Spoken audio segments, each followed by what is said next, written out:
Welcome to our channel. Dunia mengenal Swiss sebagai negara yang netral dan sulit untuk mendengarnya berkonflik dengan negara lain. Sekilas hal tersebut membuat Swiss jadi negara yang sulit ditaklukkan di dunia.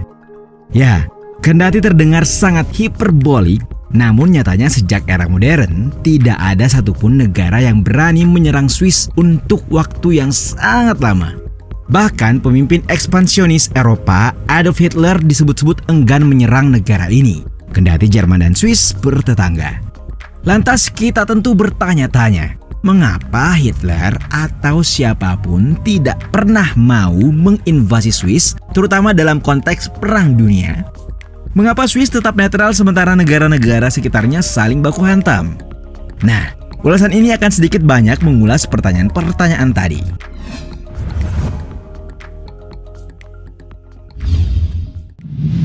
Seperti kita ketahui, Swiss merupakan negara kecil. Luasnya sekitar 41.285 km persegi. Dikelilingi oleh pasukan sekutu di satu sisi, yakni Prancis dan Italia, dan kekuatan sentral di sisi lain, yaitu Austria-Hongaria dan Jerman. Perang Dunia I terjadi antara blok sekutu dan sentral usai Archduke Franz Ferdinand dari Austria-Hongaria dibunuh oleh partisan Serbia di Sarajevo. Banyak negara Eropa berpihak dalam hal ini, berperang atas aliansi satu sama lain. Sedangkan kebijakan utama Swiss menyatakan bahwa mereka tidak boleh terlibat dalam konflik, di mana hal itu dapat kita telusuri kembali ke abad 16. Namun, peristiwa paling berpengaruh terjadi di abad 18. Hal itu sebagaimana dikutip tulisan berjudul How Switzerland Managed to Remain Unconquerable During the World Wars, di mana ketika Napoleon Bonaparte menginvasi Swiss. Setelah Napoleon dan pasukannya takluk dalam pertempuran Waterloo dari koalisi Inggris-Belanda, Jerman, di bawah Jenderal Wellington dan sekutu Prusianya, Feldmarschall Blücher, Napoleon terpaksa mundur dan kekuatan utama Eropa menyimpulkan bahwa akan bermanfaat jika Swiss berfungsi sebagai zona penyangga antara Prancis dan Austria guna membantu menstabilkan wilayah tersebut.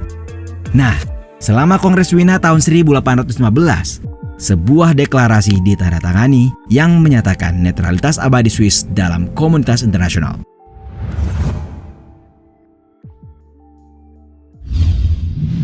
Apakah deklarasi itu jadi alasan mengapa Swiss sulit ditaklukkan?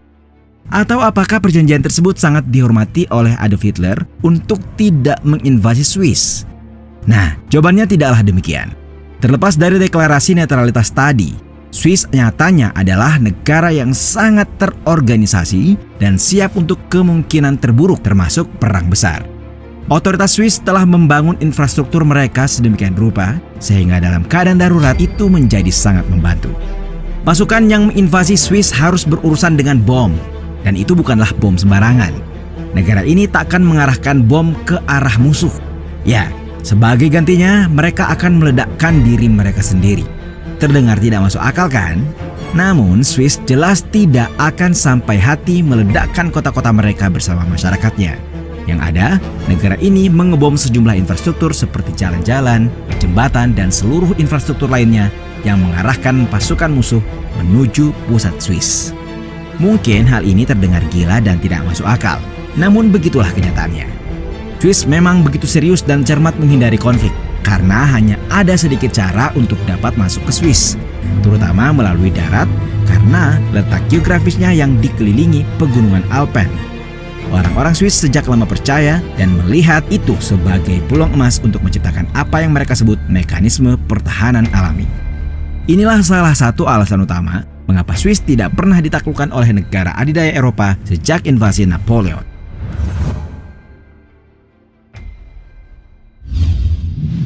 Nah, sejak tahun 1815, Swiss menjadi zona penyangga Eropa, berperan sebagai kekuatan netral di tengah konflik. Tidak heran, netralitas tersebut membuat Swiss bukan bagian dari NATO ataupun Uni Eropa. Swiss tidak mengirim pasukannya untuk berperang, kendati pun sebenarnya negara ini cukup lihai dalam berperang. Dan hari-hari ini Swiss tidak berperang, namun tetap mengorganisasi sekitar 800.000 pasukan secara efektif. Seluruh warga Swiss yang mengikuti wajib militer sampai tahun 2007 telah menyimpan peralatan perang mereka di rumah masing-masing. Sehingga jika perang terjadi, mereka akan dapat langsung melompat dengan seragam, senjata, dan langsung beraksi. Di satu sisi, fakta ini cukup jenius, namun kenyataan berikut mungkin membuatmu sedikit takjub, dan inilah alasan selanjutnya mengapa Swiss begitu sulit ditaklukkan.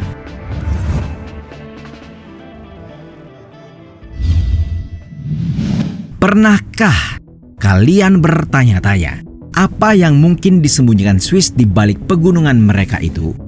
Itu bisa berupa emas atau uang. Namun di suatu tempat di negara ini, terdapat suatu pangkalan udara rahasia, di mana pesawat tempur FA-18 Hornet parkir dan siap mengambil tindakan. Bayangkan saja, seorang pilot angkatan udara Swiss menembakkan misil di balik benteng kamuflase ini, bersiap-siap lepas landas dan melakukan serangan mendadak ke arah musuh tanpa dicurigai. Kita mungkin ragu, pasalnya hal barusan terdengar seperti film-film James Bond. Tapi karena itulah mengapa keberadaan lokasi pangkalan rahasia tersebut sangatlah dirahasiakan. Namun dalam tulisan panjang yang dipublikasikan Daily Beast, The Secret Military Fortress Hidden in the Swiss Alps membuka rahasia tersebut. Meskipun diragukan sejumlah pihak, markas rahasia yang dimaksud adalah Sasso da Picna, salah satu dari rantai benteng rahasia yang dibangun di pegunungan Alpen selama Perang Dunia II. Bersama dua benteng utama lainnya di Saint Maurice dan Sargans, bangunan ini berfungsi sebagai benteng dalam jaringan yang membentang melintasi pegunungan Alpen. Tempat ini kabarnya dapat menampung pasukan dan artileri berat, sementara yang lain berperan sebagai hanggar untuk pesawat tempur. Upaya Swiss ini tentu tidak terlepas dari ancaman invasi Nazi Jerman selama Perang Dunia, di mana Sang Führer mengambil alih sebagian besar Eropa. Swiss menyadari bahwa mereka harus memiliki tempat yang dapat membuat mereka bertahan jika Hitler menginvasi mereka. Namun, pada akhirnya bangunan ini tidak pernah benar-benar teroperasi untuk tujuan yang dimaksudkan tersebut.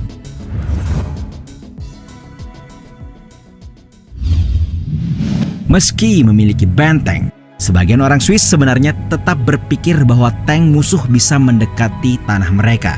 Tetapi hal itu sudah dipikirkan pemerintah Swiss jauh-jauh hari. Ya, tentu saja, meskipun netral, negara ini bukan tanpa persiapan. Kalian ingatkan bom yang diledakkan dalam kota di awal pembahasan? Nah, jika itu tidak berhasil, otoritas Swiss telah menyiapkan senjata lain. Mereka menyebutnya tank traps atau jebakan tank. Ini adalah garis panjang balok beton raksasa, dirancang khusus untuk memblokir tank-tank dan kendaraan lapis baja musuh. Dalam tulisan bertajuk Toblerone Trail of Former Tank Trap, jebakan ini diberi nama Toblerone. Berjajar di samping satu sama lain dalam jarak sekitar 10 km dari Danau Jenewa ke lereng jurang. Jika ada yang berhasil melewatinya, maka musuh akan melalui rute bernama Villa Rose, sebuah benteng kecil yang disamarkan sebagai villa dengan tirai yang dicat. Terlihat seperti villa, tapi jangan salah. Di rumah-rumah kecil ini terdapat meriam anti-tank yang sangat mematikan.